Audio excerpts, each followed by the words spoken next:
Okay, so today I'm gonna go through fixing drift on a PS5 controller from start to finish.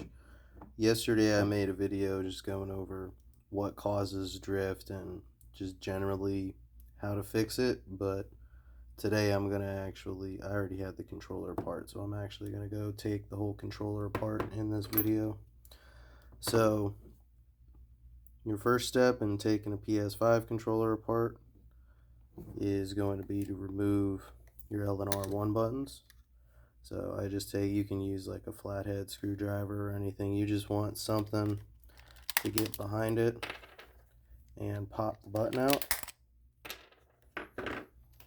Then you want to take your faceplate off. I have a little hook thing I like to use. You kind of get a little hook right in here where the front and the rear are kind of mating up. And you get it in there, pop it up, and that'll just come up. Then you can access your 4 screws.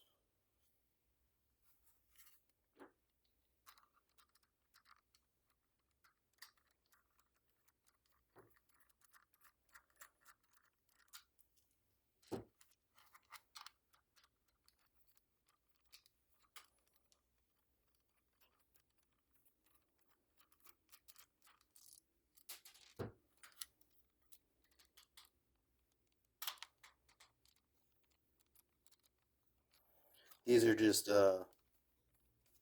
small Phillips, by the way. Let me actually see.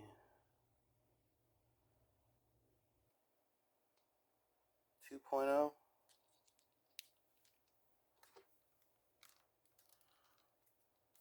That's what it says on there, but I think the actual size that you'd find is a 00.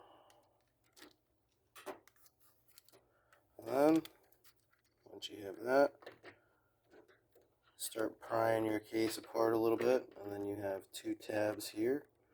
You just take something, pop those 2 tabs, and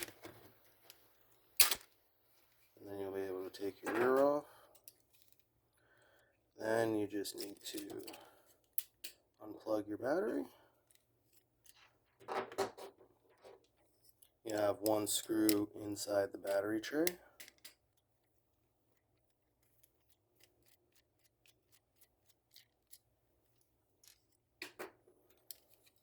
your battery tray off. Be careful not to break this. This is part of your microphone. This is your main microphone here.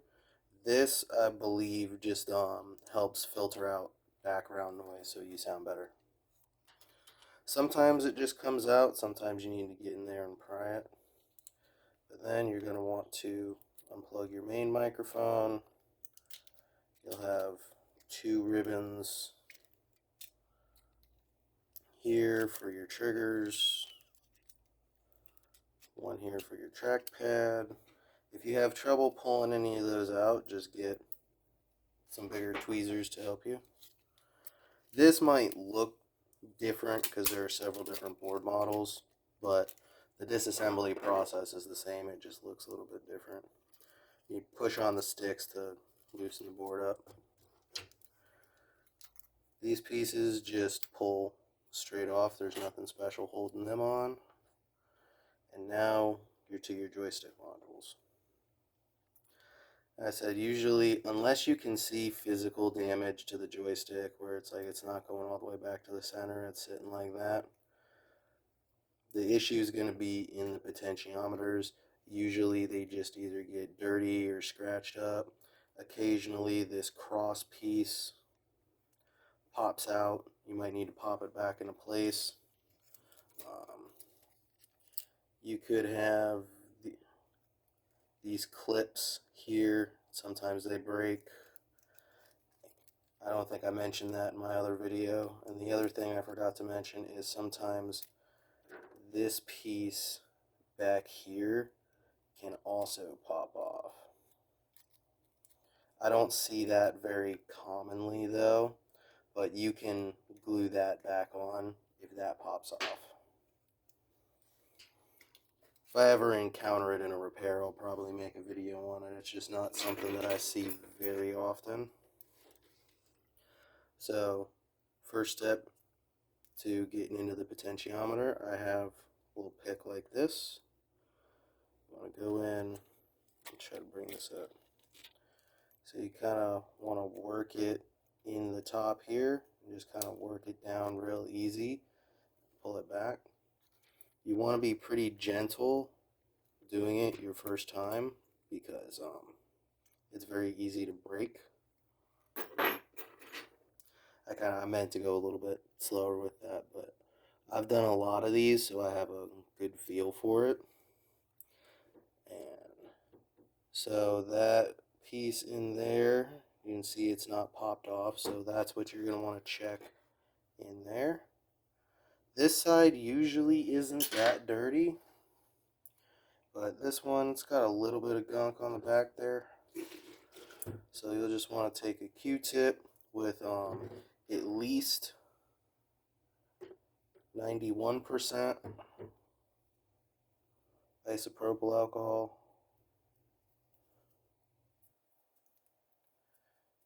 Clean the gunk off the back there. Check, this one's never usually broken, but you want to check to make sure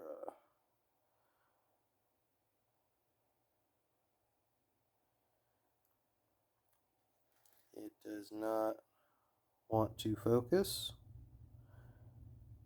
But there are these two little arms on the side.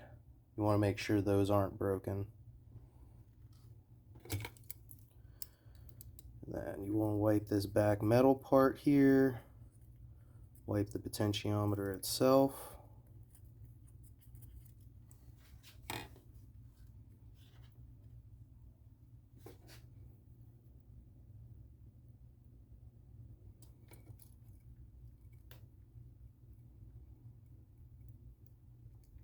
Hook that back over the thing. Snap that back in place. And then move on to the next one. Remember, it's your first time doing this. Just be real easy when you're doing that, just so you don't break these. If you break those, then you have to solder a new one on. I'm just pulling it up behind the camera so I can look at it closer. Okay, so this one's also not broken.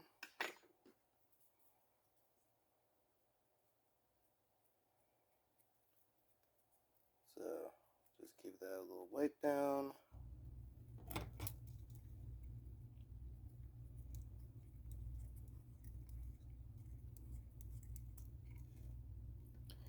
In here.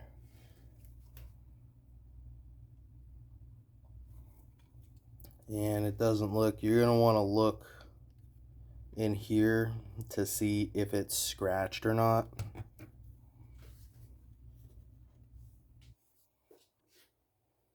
If it is scratched, then what you'll do is you'll take an X-Acto knife and bend these little arms out.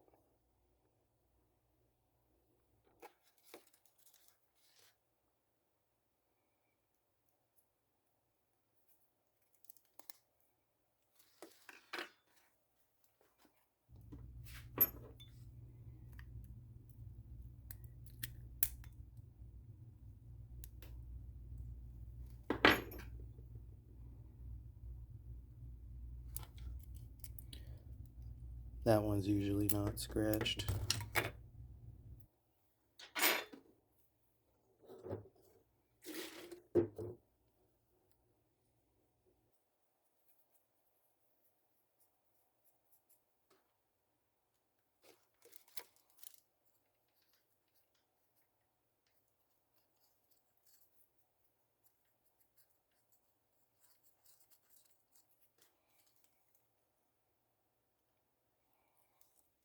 Now, I thought from down there it looked like that may have been popped out a little bit, but it wasn't.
getting a spam call. Alright, that one doesn't look scratched either. Sometimes it is just because they got a little dirty that it's drifting. In my other video where I already had the controller apart and I was talking about it generally, I did bend the little arms out on here in that video. But it's nothing really complicated. You just want to bend this out slightly so it's not touching the scratches anymore.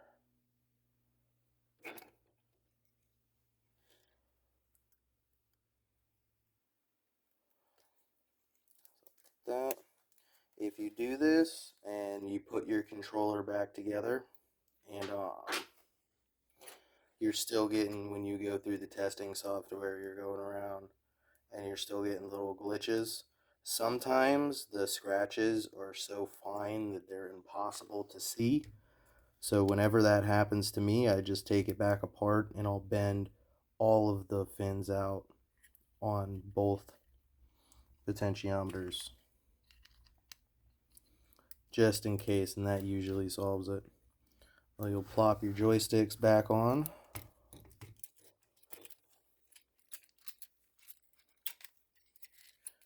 Get your board back in place. Start plugging everything back in.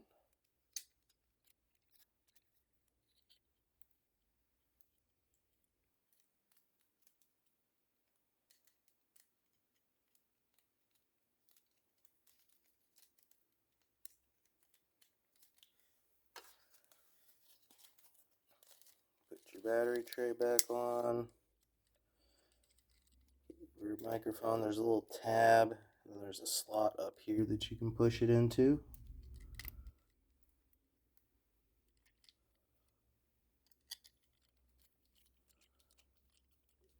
Screw your battery tray back in. This screw is very important because that puts pressure on the motherboard, and you have the contact sheet in there that needs to be contacting the motherboard. Plug your battery back in.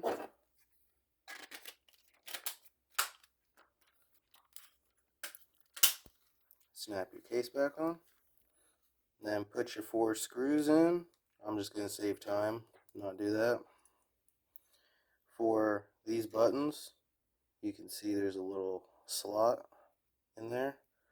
You just line up that slot. That just pushes in. And then the faceplate,